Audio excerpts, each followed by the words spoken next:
Hi, this is Dr. Ralph Wilson with Web Marketing Today. I'm in Chicago at the Search Engine Strategies Conference with Matt Van Wagner, who's an expert in pay-per-click advertising. Matt, what I'd like to talk with you about today is how Google AdWords match types can affect your profits. So what's a match type to start with? What's a match type?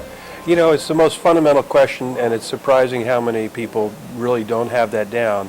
And especially if you're a small business owner, it really has a big impact on your ability to generate visitors and your ability to generate profits. And so basically a match type is a way to either allow a lot of traffic in or to really squeeze and only allow, a very little amount of traffic in. And so there are three types essentially that to bring traffic in. There's one that excludes traffic, that's called a negative match. But Google and Bing, which will also now will absorb Yahoo, use three match types: broad, phrase, and exact. And if you want a lot of traffic, you just keep it set at broad and you'll get tons and tons of traffic. So how does broad match work? Basically, Google, if you've got the keyword for blue widgets, anything that Google thinks might be relevant to that search, which might be red widgets, which might be, red gabidgets, anything that they think reasonably matches, they'll send you all this traffic. They decide what they send you. They decide. Okay. Now, is this the default, or is there another default? It is. And to Google's way of thinking, they want to present you with all the possible traffic and then have you refine your campaigns as you go on. But if you leave your campaign set at broad match, you're probably not going to make any money on your campaigns. Okay, so change it from the default. Now, right. you said before we started the interview that there's a way to modify broad match. What's that? Sure. So again, you have the three match types: broad, phrase, and exact. Mm-hmm. So broad brings everything in. Mm-hmm. Phrase is the next level that's been out there for a while.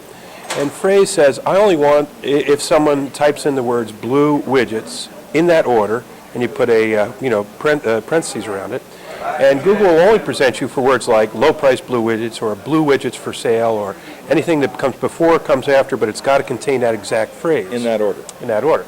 But sometimes, as you know, people say widgets, blue, they search in different ways. And so the way you can use broad match modifier to restrict the amount of traffic that broad match gives you, but not quite restrict it so much to word order, is you do this new thing that Google introduced earlier this year in 2010, and that's called broad match modifier. Okay. And if you say you only want the blue widgets coming in, you can say plus blue, okay, in front of the word, put the plus sign in front of the word blue, and that becomes an if and only if logic term. Okay. So that now the search query has to contain the word blue, or they won't present your ad for that search query. So it's a way to restrict it. And if you put plus blue plus widgets, then you can get any order, and they will restrict it only to very close synonyms, like maybe the singular, maybe bluish, a word stem, a very close word stem. But so widget blue would be all the quartermasters from the Army trying to search for it. Yeah, it's that Boolean, it's that sort of real refined logic, yeah. So we have broad and the broad modifier, right. And then phrase match, right. Where it has to be the exact order of the phrase, but anything following anything preceding. Right. Now, what's the third type? The third type is when you know exactly what people type in, they have what they call an exact match. An exact match means that it's only these things that they type in. So if you did phrase match, blue widgets as an exact match, that means there can't be, anything in front of it, nothing in back of it, nothing in between it. So all blue widgets wouldn't qualify then? All blue widgets would not show. You have to say blue widgets and that only. Right, exactly. Okay. So, and that brings in the least amount of traffic, but over time, if you've refined, so you look at your web logs and you see how people are searching, and you kind of know which words are generating the money because you've got your conversion tracking set up and all those other good things. The closer you move towards an exact match, the better off you're going to be with your profitability, because exact match will always be your most profitable keyword. Okay. Now, how do you use negative match? When would that be useful? Negative match is a great way to improve your click-through rate, and when you improve your click-through rate, you can improve your quality score over time because you get a higher historical click-through rate. What is negative match?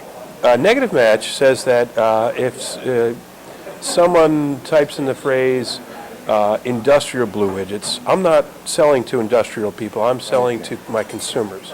So if you put a minus sign in front of the word industrial, that tells Google or Bing that you don't want any searches that contain the word industrial. Okay. Or the word free, or the word cheap, or the word, I mean, you can make a list a mile long of words that you don't want associated. And let me qualify on the quality score thing. The idea is to drive your click-through rate of your ad group up as high as you can. So the fewer times your ads are presented out there for searches that are going to be unproductive, the better your campaigns will perform. So the click-through rate, not the overall number of clicks, is what you're after there to drive your quality score up. Correct. Exactly. Correct. Well, thanks for sharing with us. You're welcome. Tell me about your business and what you do. Our business is Find Me Faster is the name of the company, and because we know that everyone on the internet wants their website to be found faster than their competitors, and so we help them engage in many different types of ways through paid search to accomplish that goal. All right. Thanks so much. Thank you. This is Ralph Wilson with Web Marketing.